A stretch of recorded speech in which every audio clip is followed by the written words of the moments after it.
Le célèbre duo d'humoristes Les Chevaliers du Fiel s'apprête à revenir sur le devant de la scène avec son show Les Chevaliers du Fiel Dynamite 2022, diffusé ce mercredi 21 décembre à 21h20 sur C8.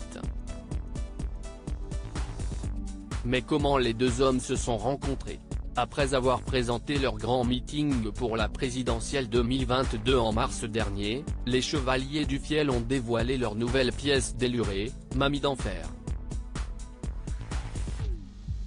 Un événement pour lequel le duo d'humoristes avait répondu aux questions de Télé Loisirs. Très concernés par l'épidémie de Covid, Éric Carrière et Francis Ginibre n'avaient pas hésité à aborder le sujet lors de leur émission annuelle, Les Chevaliers du Fiel Dynamite 2021. Cette année, ils remettent le couvert avec Les Chevaliers du Fiel Dynamite 2022, diffusé ce mercredi 21 décembre 2022 à 21h20 sur TF1. Pour finir l'année en beauté, en voilà une belle occasion d'aborder les fêtes avec le sourire. Comme chaque année, les Chevaliers du Fiel dressent leur bilan avec humour. Pendant 1h30, le duo, qui incarne comme à son habitude différents personnages, révèle des sketchs et un clip inédit, des chansons, appuyées sur des faits marquants qui se sont déroulés ces derniers mois.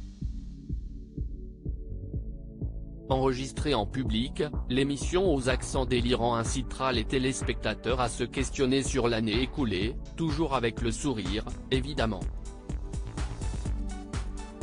Une sorte de revue de presse aussi intéressante que décalée. Une rencontre qui va tout changer s'ils nous font rire depuis 30 ans, Éric Carrière et Francis Ginibre n'étaient pas particulièrement destinés à en arriver là. Alors que le premier était docteur en sociologie, le deuxième étudiait au Beaux-Arts.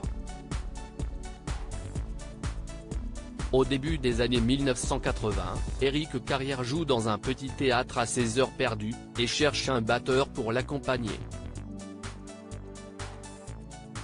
Francis Ginibre, passionné de musique, saisit l'occasion. L'alchimie entre les deux artistes opère instantanément. Leur folie humoristique les rassemble et ils décident rapidement de créer les Chevaliers du Fiel. Tous les ingrédients sont réunis pour réussir. Ils commencent à se produire dans une cave spectacle à Toulouse, avant de rejoindre la capitale en 1995. Avec près de 30 spectacles à leur actif, une chanson culte La Simca 1000, ou encore l'ouverture d'un restaurant, Éric Carrière et Francis Ginibre ne se sont jamais relâchés depuis les années 90. Un pari réussi. À lire aussi Les Chevaliers du Fiel, Mamie d'enfer sur C8, des plus célèbres, comme Johnny Hallyday, aux moins connus, les gens connaissent des problèmes d'héritage.